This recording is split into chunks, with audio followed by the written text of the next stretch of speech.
Most people search for the best neighborhoods in Tucson. In my experience, that's where the mistake starts. Because Tucson doesn't really work like that. There isn't one best area. There are pockets that feel completely different from each other.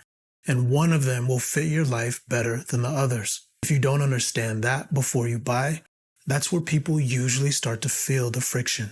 I'm not going to rank neighborhoods in this video.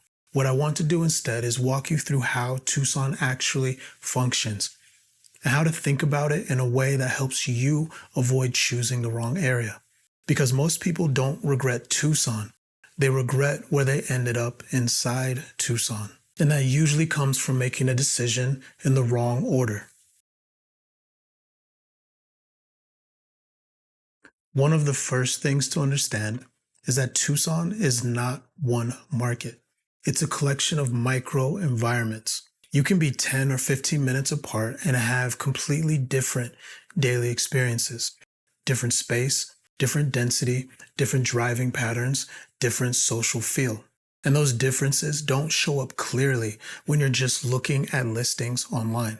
Let me give you a simple example. A lot of families look at areas like Vail because the homes are newer and you get more space for the price. That can be a great fit, but what people don't always account for is how far their daily life starts to stretch.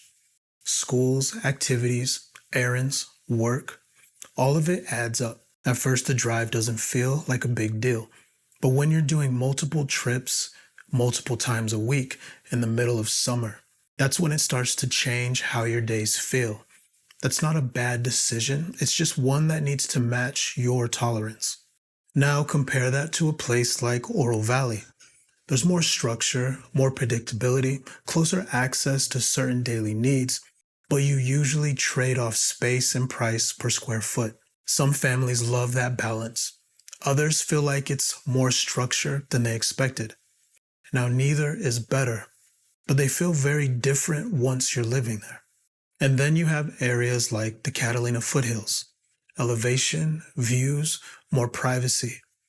Completely different environment. For some people, that's exactly what they want. For others, it feels more isolated than they expected. There's less walkability, more driving for certain things. Same city, completely different experiences. That's what makes Tucson hard to understand from the outside. This is where I tend to see people get into trouble. A family chooses a newer home on the edge of town. There's more space, better price, new construction. And the house itself is what they wanted. But over time, they realize most of their life isn't happening in the house. It's happening across town.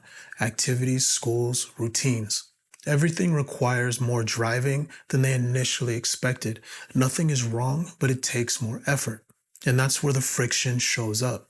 Not because they chose a bad home, but because they chose the wrong location for how their life actually works. So when I talk with people relocating to Tucson, the framework I usually suggest is simple. I call it the daily life test. Instead of asking what's the best neighborhood, ask what does a random Tuesday look like here? Where are you at 7:30 in the morning? How far is school? How far are groceries? What does July feel like at 4 p.m.? How much driving are you doing every week? If you can picture that clearly and it feels manageable, alignment usually exists. If you can't picture it yet, that's where the risk lives. Choosing the wrong neighborhood in Tucson doesn't usually fail immediately. It erodes slowly, and that's what makes it expensive to fix later. This isn't about finding the perfect area. It's about finding the area that fits how you actually live. Because once that part is right, everything else, the house, the layout, the details, becomes much easier to decide. If you want to think that through before you decide, I walk through exactly how to do that in the Tucson Navigator session. The link is below. Tucson works extremely well for a lot of people. But in my experience, it only works when the fit is right. Thanks for watching.